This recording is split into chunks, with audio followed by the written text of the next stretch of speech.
என்னை ஆட்கொண்டவரும் நான் சேவிக்கிறவருமான ஆண்டவராகிய இயேசு கிறிஸ்துவின் நாமத்தினாலே அன்பினல் வாழ்த்துக்கள்.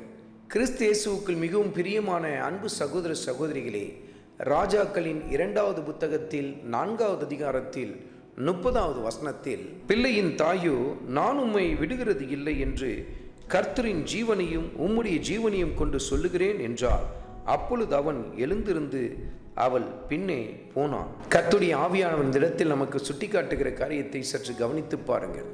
சூனேமியால் தன்னுடைய குமாரன் மரித்து போனது நிமித்தம் எலிசாவை தேடிக்கொண்டு தேவ பர்வத தண்டையிலே நெருங்கி வந்து அவருடைய பாதத்தை பற்றி பிடித்து கொண்டு, நான் உம்மை விடுவது இல்லை, நீர் என்னோடு கூட புறப்பட்டு வந்துதான் ஆக வேண்டும் என்று சொல்லி அந்த இடத்திலே எவ்வளவு உறுதியாய் நின்றார்கள் என்பதை கர்த்தருடைய ஆவியானவர் சுட்டி காட்டுகிறார் பாருங்கள்.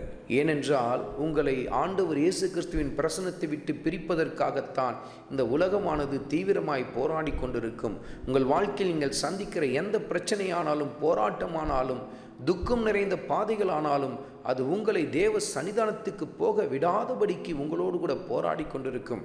அருமையான மகனே, அருமையான மகளே, நான் உம்மை விடுவதில்லை என்று சொல்லி ஆண்டவர் இயேசு கிறிஸ்துவை உறுதியாய் பின்பற்றி வர ஆரம்பியுங்கள். அவர் பாதத்தை உறுதியாய் பற்றி பிடித்து கொள்ளுங்கள்.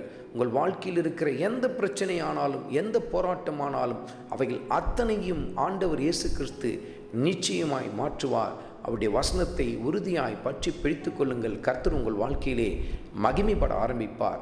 ஆண்டவராகிய இயேசு கிறிஸ்துவின் கிருபை உங்கள் அனைவரோடும் கூட இருப்பதாக. ஆமென்.